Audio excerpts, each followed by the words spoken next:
Haleluya, haleluya, haleluya. Erinnya lya Mukama lyebazibwe. Mbalamusizaako nnyo mu linnya erisinga amanya gonna erya Mukama waffe Yesu Kristo.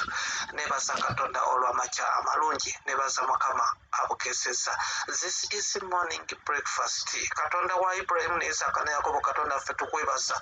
Oli mulungi, oli wa kitiibwa, oli wa njawulo. Mukama tewenkanika, osaanidde okusinzibwa, osaanidde okwagala, osaanidde okugulumiza. Mukama tunaakutenda, tunaakugulumiza amawanga gonna. Mukama tunaakusinza gwe Katonda omwesigwa, tunaakusinza gwe Yesu omukuumi waffe, tunaakusinza gwe Mukama atuwambaatidde, tunaakusinza gwe Mukama atukuumye, tunaakusinza Mukama gw'atatulekeredde, tunaakusinza Mukama gw'atugyayo mu mannyo g'omubi Sitaani, tunaakusinzanga Mukama gw'atuyambye n'otutaasa mu mikono gy'omubi Sitaani, tunaakusinzanga Mukama gw'atukuuma. Oli mulungi, oli wa kitiibwa, oli wa njawulo tewenkanika. Tweyambula buli kitiibwa Mukama ne tukizza gy'oli Mukama, ne tugamba nti osaanidde, osaanidde okusinzibwa ku makya, osaanidde okusinzibwa olw'eggulo, osaanidde okusinzibwa mu ttuntu, osaanidde okusinzibwa buli ddakiika, osaanidde okusinzibwa buli ssaawa. Mukama oli mulungi, oli wa kitiibwa tewenkanika. Mukama tunuulira omukyala n'omwami we gwe nsaba naye Mukama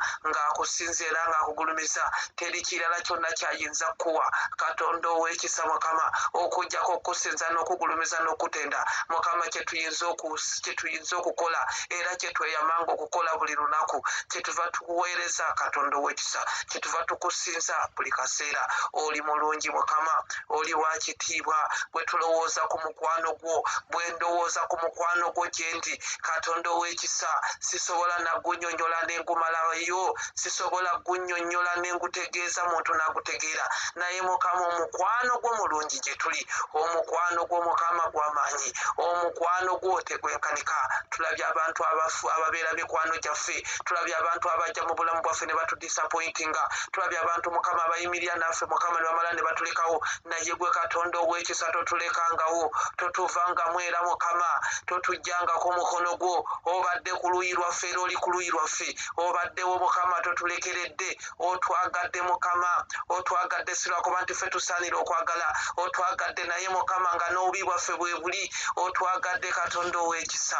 Kyetuva tukwebaza Mukama olw'ekirabo kino eky'obulamu, olw'okutwagala Mukama, olw'okutwagala Katonda ow'ekisa. Weebale kutwagala Mukama, weebale kutwagala Katonda ow'ekisa, weebale omukwano gwo, weebale Katonda atukuumye, weebale Mukama atatulekeredde, weebale Katonda ow'ekisa, weebale gwe omwagalwa waffe, weebale Mukama atatuvuddeemu. Abantu bazze mu bulamu bwaffe ne batuvaamu, abantu bazze mu bulamu bwaffe ne batuleka, abantu batudisappointinze Mukama. Katonda ow'ekisa totudisappointingako. Okuva ku lubereberye Mukama oli naffe, okuva ku lubereberye otwagadde, okuva ku lubereberye otukuumye, okuva ku lubereberye watukuuma Mukama. Ffe watwagala. Bwe njogera ku mukwano gwo sisobola kugumalayo Mukama.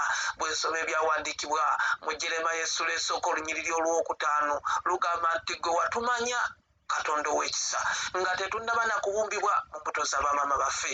Bwe twali tutuuseemu Mukama n'otutukuza, tuli basanyufu olw'ekyo. Nkugulumiza Mukama olw'ekyo nti wammanya lwa mukwano gwo, wammanya nga sinateekwa mu lubuto lwa maama wange. Bwe natuuka mu lubuto lwa maama wange n'oyongera okumanya era n'ontukuza. Weebale Mukama gwankoze obulungi obutenkanika, weebale ku lw'omukyalo oyo n'omwami gw'okuumye, weebale ku lw'obulungi bw'omukyalo oyo n'omwami ali eyampuliriza wakati mu morning breakfast, weebale lw'ebirungi by'omukoledde oyo omukyala gwe tusaba naye mu morning breakfast. Weebale omusumba omulungi, weebale Yesu, weebale Mukama, weebale gwe Katonda waffe, weebale gwe nannyini kisa, weebale gwe nannyini linnya. Katonda omulungi. This is morning breakfast. Amakya ga leero neebaza Katonda olw'ekirabo eky'obulamu, neebaza Mukama ku lulwo gwali eyampuliriza, awuliriza morning breakfast, agyagala tayagala ekuyiteko. Twebaza Katonda olw'ekirabo eky'obulamu, neebaza Mukama ku lw'obulamu obwo. Amakya ga leero nzize n'olunyiriri luvudde mu kitabo kya Zefaniya. Zefaniya gamba munno nti ekyawandiikibwa kivudde mu kitabo ekya Zefaniya. Zefaniya essula 3 olunyiriri olw'17. Genda weesomere ku kitabo kino. Kino ekitabo tekiriiko nnyiriri nnyingi, ennyiriri eziriko ntono nnyo nnyo nnyo. nedda kiriko essula ntono nnyo essula 3 zokka osobola okgenda n'ozisoma zonna n'olaba obulungi bwa Katonda n'oyongera okutegeera Katonda n'oyongera okumumanya n'oyongera n'okumanya ekitabo kino. Zefaniya essula 3 olunyiriro 17 lugambye bwe ruti Mukama Katonda wo ali wakati wo. Mukama Katonda wo ali wakati wo koma. Mukama Katonda wange ali wakati wange. Njagala otunulire ennyiri zino nga bwe zijja zigoberekana. Mukama Katonda ali wakati wo. Oyinza okuba wooli olina abantu bangi naye Katonda ali wakati wo. Awo wooli ennyiri zize zeegoberekana ewiiki eno naye nga zoogera ku Mukama nga zikulaga nti wooli Mukama waali. Olunyiriro lwasooka babigakawo olwajja ne lutulaga nti nno amaaso ga Mukama galaba buli kifo, mu buli kifo abakola obubi n'obulungi. Eggulo olunyiriri lwavudde mu kitabo kya Pawulo eky'Abaluumi ne lugamba nti agenda buli muntu agenda kuwa embalirira.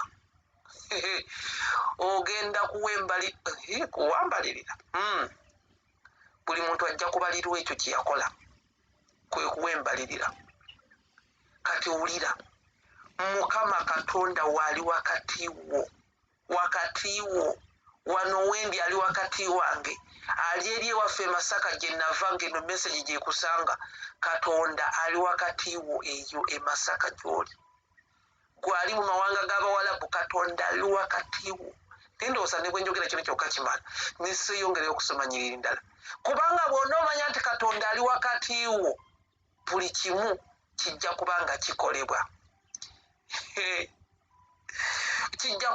Kubanga bw'omanya nti ono ali wano, buli ekiddako ojja kikola. Kiringa bw'onoga wano baŋŋambye waliwo omulimu, ekitegeeza ekiddako oba okimanyi ogenda kusaba mulimu awo. Bwe bagamba nti n'edduuka lirimu buli kyoyagala era tosobola genda nga ate onoonyeza gye watali byoyagala, awatali byonoonya nga waliwo edduuka eriri awo eririmu byoyagala byonna. Kati Katonda bw'abanga ali wakati wo banaye njagala gwalina bayibuli ey'oluzungu. Omanyi mu morning breakfast muno sera kusomera mu luzungu. Ogende weenoonye Zefaniya essula 3 olunyiriri olw'17 mu version ey'oluzungu ojja kulaba luno olunyiriri lwanyumye nnyo mu luzungu. Wulira, Mukama Katonda wo ali wakati wo, w'amaanyi anaalokola. Takoma kubeera bubeezi wakati wo, naye w'amaanyi agenda kukulokola. Simanyi kyoyagala akulokolemu. Gwanoonya emirimu agenda kukulokola ove mu batalina mirimu ofune omulimu. Gwanoonya ababeezi, Mukama Katonda ali mu makkati agenda kukulokola ofune omubeezi. Gwalina ekikuluma ng'endwadde ekulemeddeko, walwala endwadde etawoneka, etawonyezeka. Oluusi endwadde tosobola nagishyalingako na muntu okujjako dokita. Ne dokita bw'oyimirira mu maaso go gimubuulira owulira nga wenna ogwamu ak'obuntu otya. Naye wuliriza, ono w'amaanyi anaakulokola. Ekigambo okulokola kinene. Ekigambo okulokola kintu kigazi. Ono asobola okulokola mu ndwadde zonna. Asobola okulokola mu bwavu bwonna bwali bwakwata okuva ku kika kyewammwe. Ng'obwavu bw'ekika bwonna bwetoolodde ku gwe buliko. Eri ewaffe Basaka bagamba oyo n'obwavu bwe buwunya. Naye ono w'amaanyi alokola. Amaanyi ge gajjawo obwo obwavu. Amaanyi ge gajjawo endwadde. Amaanyi ge oyo ali mu masekkatiigo gakyusa ebintu. Amaanyi ge galeeta by'obadde tosuubira kwe kulokola. Kubanga agambye nti Mukama Katonda wo ali wakati wo, ow'amaanyi anaalokola. Ekigambo kya Katonda kinyuma ng'okisoma ng'okimanyi. Ow'amaanyi anaalokola, naye obadde oyagala ki ekiba kinaakulokola? Abamu mwagala nnyo abantu babayambe, abantu tebagenda bayamba, naye waliwo ow'amaanyi alokola. Mu mbeera eyo toyagala bakuyambe, Katonda bw'amala n'akuyamba aba akulokodde. ow'amaanyi anaalokola naye olowooza akoma kulokola wulira olunyiri gye lugwera ali kusanyukira agenda kulokola ate akusanyukire n'essanyu aliwummulira mu kwagala aliwummulira mu kwagala kwe nkugambye olunyiri lunemye okumalayo wulira ali kusanyukira ng'ayimba oyimbye ennyimba ez'endwadde oyimbye ennyimba embi oyimbye ennyimba z'obwavu oyimbye oluyimba lw'omuzigo oyimbye oluyimba lw'okutambula nga buli lw'otambula tolina kyofuna naye ono agenda kukusanyukira agenda kukola ki kukuwummulira mu kwagala kwo okwagala kwe ali kusanyukira ng'ayimba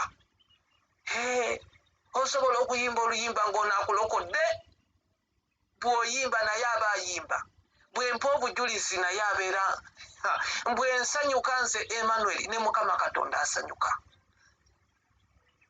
anaayimba oluyimba olunyiriri oluludde gye lutandikidde Mukama Katonda wali mu masekkati ali wakati wo Mukama Katonda wo ali wakati wo tolowooza nti Katonda ali wala nnyo naawe olw'ensonga olaba embeera gy'oyitamu ebizibu ebikwetoolodde ebisoomooza challenges nolowooza Katonda ali wala Katonda yanvaako ali wakati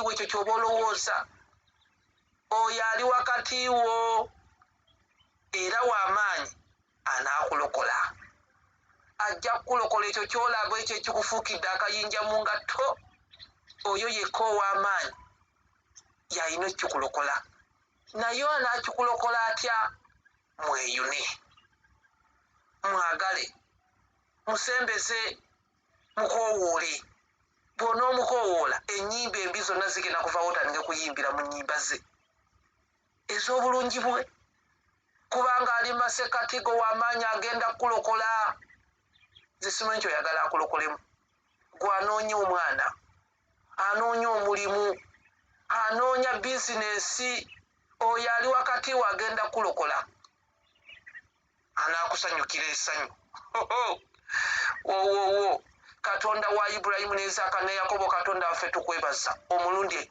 ate omulala nkwebaza Mukama oyogedde ekigambo kyeri gye tuli oli wakati mu masekkati gaffe era oli w'amaanyi okusinga ebintu byonna ebyeyita eby'amaanyi onootusanyukiranga Mukama tukwegayidde Katonda ow'ekisa wakati mu kusaba kuno Mukama okw'okumakya ga leero mu morning breakfast nkwegayidde sanyukire nkwegayidde sisinkana abakyala n'abaami bensaba nabo sisinkana omukyalo oyo abeera mu morning breakfast ajuuliriza era ng'asabiramu nkwegayiridde gwali mu masekkati ge wonna gy'ali Mukama oli naye ekigambo kyo kyogera mu Isaiah 66:1 nti waggulu y'entebe yo wansi y'entebe y'ebigere ebyo tukwegayiridde sisinkana omukyalo oyo kubanga asinzidde wansi w'entebe y'ebigere ebyo ate ng'oli mu masekkati ge Mukama omusanyuse Katonda ow'ekisa omulokole mw'eyo embeera gy'ayitamu omulokole mu bimusoomooza omulokole mu by'ayagala okulokolerwamu omulokole mu mbeera Mukama omusisinkane mu masekkati go Mukama nkwegayiridde ng'akukoowoola Mukama omukyalo oyo n'omwami mufiireyo omuntu yenna gwe nsaba naye mu morning breakfast oyo yenna ali eyo nga yeetaaga okulaba obulungi bwo Mukama nkwegayidde musisinkano omusanyuse oyogedde okuyita mu kigambo kyo nti oli musanyukira essanyu omuntu oyo Mukama nkwegayidde musanyukire era omusanyuse omuteeka oluyimba mu kamwa ke kwe kusaba kwange Mukama weebale Yesu weebale Mukama ayagala okuloka ateeka emikono mu bagamba nti ayi Yesu nzikiriza n'omutima gwange okweba obutuukirivu era njatula n'akamwa kange nti ndokosi amanya gange gano gogere gaddemu nate neera gaddemu mugambe nti ayi Yesu amanya gange gano gajja mu bitabo ebyokufa amangu ebitabo eby'endwadde ebitabo ebyokusaana ogawandiike mu kitabo eky'obulamu n'omukisa n'okuwangaala azzeemu ebigambo ebyo oli mulokole Mukama akunsanyusize akusanyusa akulokole mu buli kimu kubanga ali mu masekkati go amiina Mukama abampeera omukisa abanjagalire olunaku olungi Emmanuel